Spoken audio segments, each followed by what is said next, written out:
I was in my house one day and the phone rang. And I answered it. Fred? I said, yeah, this is George Slaughter. I said, no, wait, it's not George Slaughter. I mean, laughing, George Slaughter. Fred, we're doing this show called Real People. And we're doing all these wacky people. And I loved you on Fernwood Tonight, and I love the way you could talk to these crazies and make them appear normal. I said, well, that's the only way you have to do it. Someone who's a little off the charts, you don't want to say, wow, are you wacky? You talk to them and try to find, I'd love you to be on this show. It's called Real People. I think it's going to revolutionize television. And again, I said, well, I don't know, George, I guess I'd done some show, a pilot or something. But come on down. So I did it. We did 6 the first season. And he really revolutionized television. He started the whole magazine format. We had screen tests from actors. We did stories, feel-good stories. We did stories about zany people. He would send me out to cover the extreme, crazy people. But after the first 6 shows, I decided I didn't want to do it anymore for some reason. And I left the show. And then I did a few other things. And eventually, I saw a story about a baseball player I remember from the 40s named Pete Gray, who had only one arm. He played in the major leagues one season. And I read a story about where he was still around in Pennsylvania playing golf. And I went in to see George. I said, I'd like to come back to cover that story, to talk to this guy. He was like 60, 70 years old, and he was playing golf. And George said, gee, that's great.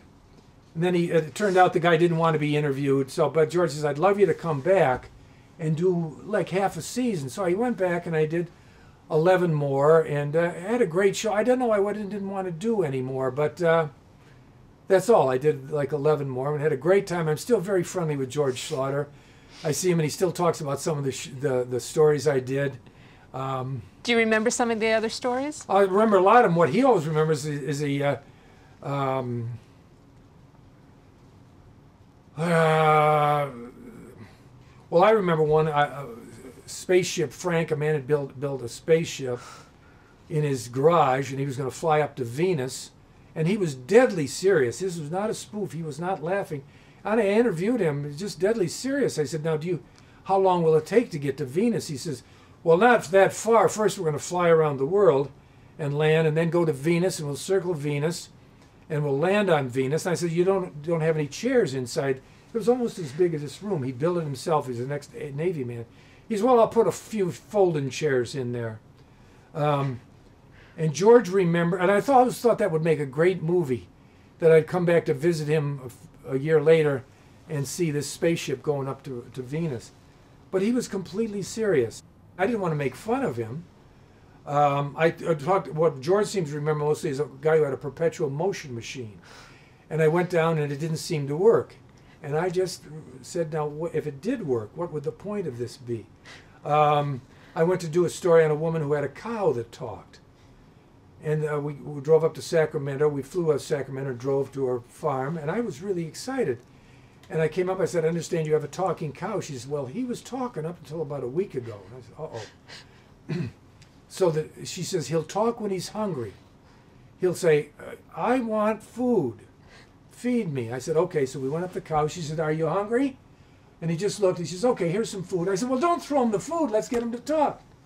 So we were leaving, and I did the whole story on the angle of talking to the cow, saying you should talk. Really, we're on NBC. Millions of people watch this show, and it could be your big break. I tried to do it seriously.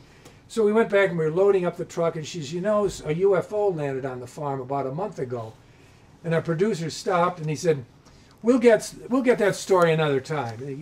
We packed up and left. And I came home, and my wife said, how'd the day go? I said, I'm a little disappointed the cow didn't talk. She said, you didn't expect it to talk, did you? And I said, yes, I did. Did you? I did kind of hope that there'd be something the cow would say, hello. Because I always have a feeling that I don't know why animals can't talk. They're around us so much, you'd think they would learn how to speak. You know, hello. Every once in a while you see on YouTube a cat saying, Merry Christmas. But they don't, you want them to explore that a little more. Someday. I would like a mouse.